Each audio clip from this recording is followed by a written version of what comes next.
कल हमने पढ़ा था स्टेफाइलोकोकस का पहला पार्ट, यानी पहला पार्ट हम इसका पढ़ चुके हैं, जिसमें हमने मॉर्फोलॉजी एंड कल्चर के बारे में पढ़ा था। आगे इसी वीडियो को हम कंटिन्यू करेंगे एंटीजेनिक स्ट्रक्चर के साथ। एंटीजेनिक स्ट्रक्चर मतलब होता है कि बैक्टीरिया के सेल के अंदर चारों तरफ इसके अंदर कुछ ऐसे एंटीजेनिक प्रॉपर्टी प्रतिरोधी प्रेजेंट होते हैं जो अगर ये होस्ट के अंदर चले जाएंगे तो क्या करेंगे, होस्ट को नुकसान पहुंचाएंगे। होस्ट को नुकसान पहुंचाने के लिए इनके पास क्या प्रेजेंट है, अपने पास इनकी जो आर्मी प्रेजेंट है, एंटीजेनिक स्ट्रक्चर है, जिसकी वजह से ये खुद हमारी बॉडी में सेफ रह के फिर मल्टीप्लाई करते हैं, देन हमें फिर बीमारी पैदा करते हैं। तो जिसमें पहला सबसे आता है कैप्सूल।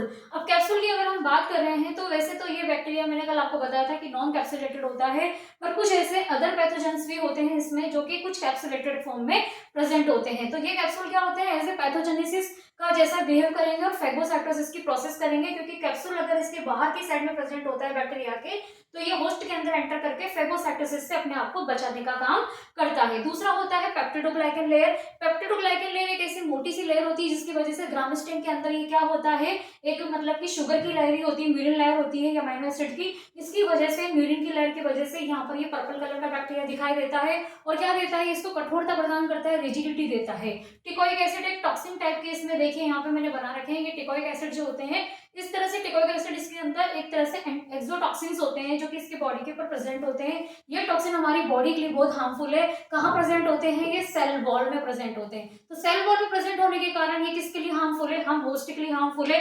इसकी वजह से ये तो अपनी एंटीजेनिक प्रॉपर्टीज रखता है, ये तो हमें बीमार कर सकता है, बट ये खुद इससे सेफ रह सकता है। और होस्ट से ये क्या करेगा, अपनी सेल वॉल को इतनी आसानी से ये टूटती नहीं है हमारी बॉडी में जाके, बहुत ज्यादा जब ये मल्टीप्लाई करने लग जाते हैं, जब हम कोई एंटीबायोटिक खाते हैं, दवाई खाते हैं, तब जाके ये teichoic acid, cell wall, cell membrane, cell wall सब ये टूट टूट के जाती है, देन इसके डीएनए तक हमारी दवाई असर करती है। अगर हम इसके और टॉक्सिन्स की बात करें एंटीजेनिक प्रॉपर्टीज में, तो देखिए यहाँ पे कुछ टॉक्सिन के मैंने नाम ऐड कर रखे हैं, जैसे हीमोलाइसिन टॉक्सिन, लूसिडिन टॉक्सिन, एंट्रोटॉक्सिन, टीएसटी और एपिडर्मेटाइटिक, यानी कि हीमोलाइसिस यानी ब्लड को लाइसिस करेगा, ये डब्ल्यूबीसी को लाइसिस करेगा। एंट्रो यानी कि फूड पॉइजन, अगर इस टाइप का बैक्टीरिया फूड में चला जाता है तो इसका एंट्रोटॉक्सिन चला जाता है और हमें फूड पॉइजन हो जाता है। टीएसटी मतलब कि टॉक्सिक शॉक सिंड्रोम, जो कि स्किन पे इफेक्ट करता है।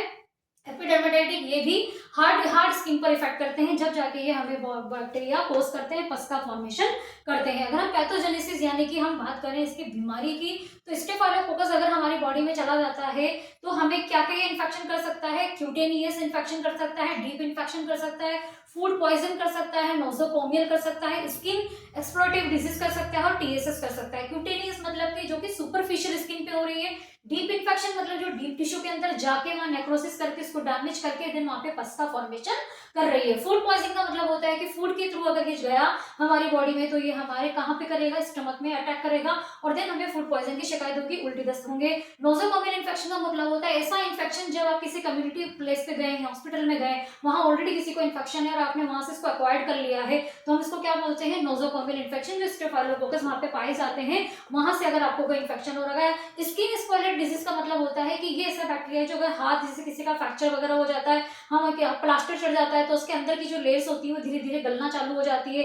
देन वहां पे अगर लीजन्स हो गए, घाव हो गए, तो ये स्टेफाइलोकोकस वहां पे जमने के बाद क्या करेगा, पस का फॉर्मेशन करेगा, हाथ को खराब कर देगा। इस तरह से भी स्किन के ऊपर ये अटैक कर सकता है। अगर टीएसएस वही टॉक्सिक शॉक सिंड्रोम है, ये भी एक टाइप का स्किन डिजीज होता है। अगर मैं इसके एंजाइम की बात करूं तो इसमें जो एंजाइम है वो आपको ध्यान रखने हैं, कौन कौन से हैं, कोगुलेस एंजाइम, फॉस्फेटेज एंजाइम और डीऑक्सीराइबोन्यूक्लियस एंजाइम। ये एंजाइम क्या करते हैं, इसकी बायोकेमिकल प्रॉपर्टीज में इसको हेल्प करते हैं। अगर इसके अंदर कोगुलेस प्रेजेंट होगा तो कोगुलेस पॉजिटिव आएगा, फॉस्फेटिव पॉजिटिव आएगा।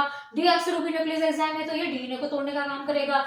इस तरह से इसके जो एंजाइम होते हैं ये भी थोड़े से हार्मफुल होते हैं, किसके लिए, हम ह्यूमंस के लिए, क्योंकि हमारी बॉडी के अंदर जाने के बाद इसी के कारण ये इसमें ग्रो कर पाते हैं। अगर हम इसके लैब सैंपल की बात करें कि ह्यूमंस के कौन से ऐसे सैंपल है जिसके अंदर बैक्टीरिया स्टेफाइलोकोकस हम देख सकते हैं, तो इसमें आ रहा है पस, ब्लड आ रहा है, स्पुटम आ रहा है, यूरिन, सीएसएफ और आपका वॉमिट का सैंपल अगर फूड पॉइजन आपको हुआ है तो ये हो गया आपका एंटीजेनिक प्रॉपर्टीज ऑफ पैथोजेनेसिस। तो आज वाली वीडियो में हम आगे डिस्कस करेंगे लैब्डानोसिस। लैब्डानोसिस में हम देखेंगे स्टेफाइलोकोकस, क्योंकि माइक्रोस्कोप माइक्रोबायोलॉजी का लेक्चर है, माइक्रोबायोलॉजी सब्जेक्ट है, माइक्रोब्स हैं, माइक्रो ऑर्गेनिज्म को किससे देखा जाता है, माइक्रोस्कोपी से देखा जाता है। तो हम इसके डायरेक्ट स्टेन भी देख सकते हैं और हम इसको ग्राम स्टेन करके भी देख सकते हैं। तो करना क्या है, हमें स्मीयर बनाना है। अगर आपका कोई भी सैंपल है तो आप उसकी डायरेक्ट फिल्म भी बना सकते हैं, जैसे पस की, ब्लड की, उसको आप स्टेन करेंगे। स्टेन करने के बाद बाद आपको कैसे दिखेंगे, ये इस तरह से कोकाई गुच्छे में दिखेंगे। कौन से कलर के दिखेंगे, पर्पल कलर के दिखेंगे। स्मीयर कैसा बनाना है, ये आपको स्लाइड लेनी है, स्मीयर बनाना है, देन इसको फिर हीट फिक्स करके देन इसको आपको सिंक के पास जाके इसको ग्राम स्टेन करना है क्रिस्टल वॉलेट सफरीन आयोडीन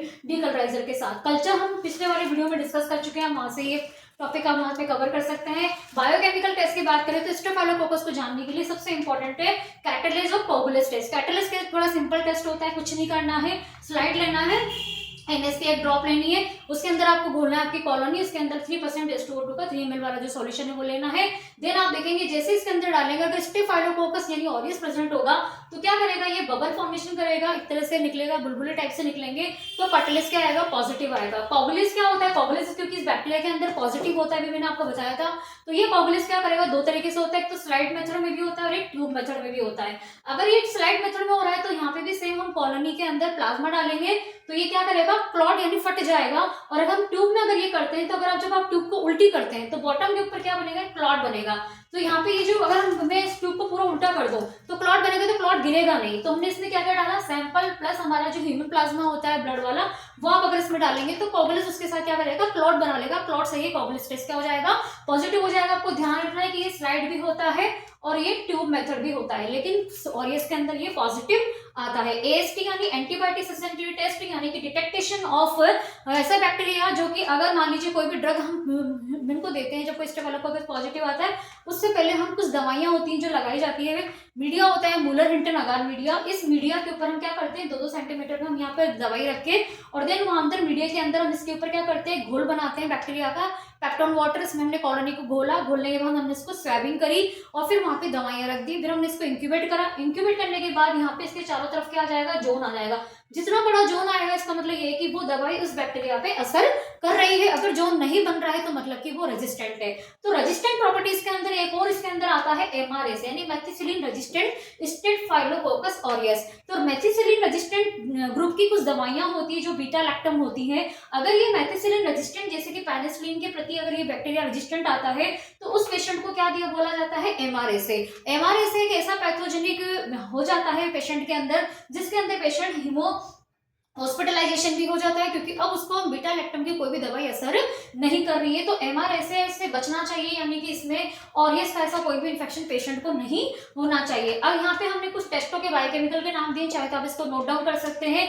इंडोल इसके अंदर नेगेटिव आता है, MR नेगेटिव आता है, VP नेगेटिव आता है, यूरिस थोड़ा सा पॉजिटिव आ सकता है, फॉस्फेट पॉजिटिव आता है, coagulase positive, catalase positive, oxidase negative. ये सारे इसके बायोकेमिकल टेस्ट हैं। ट्रीटमेंट की अगर हम बात कर रहे हैं तो कुछ ऐसी दवाइयां हैं जो स्टेफाइलोकोकस ऑरियस में दी जाती हैं, जैसे कि मान लीजिए मेथिसिलिन है, ऑक्सासिलिन है, ये सारी दवाइयां इसके प्रति सेंसिटिव आती है। बीटा हिमोलाइसिस टाइप का बैक्टीरिया है, अगर आप बीटा हेमोलाइसिस वाले जाके देखेंगे तो बीटा हेमोलाइसिस बैक्टीरिया ये दिखाता है, पेनिसिलिन ये सेंसिटिव होता है। तो TLC DLC के साथ भी अगर TLC अगर आपके 4 से 10,000 के बीच में अगर इसके काउंट आपके बढ़ के आ रहे हैं तो ऑब्वियसली आपको कोई बैक्टीरियल इन्फेक्शन है।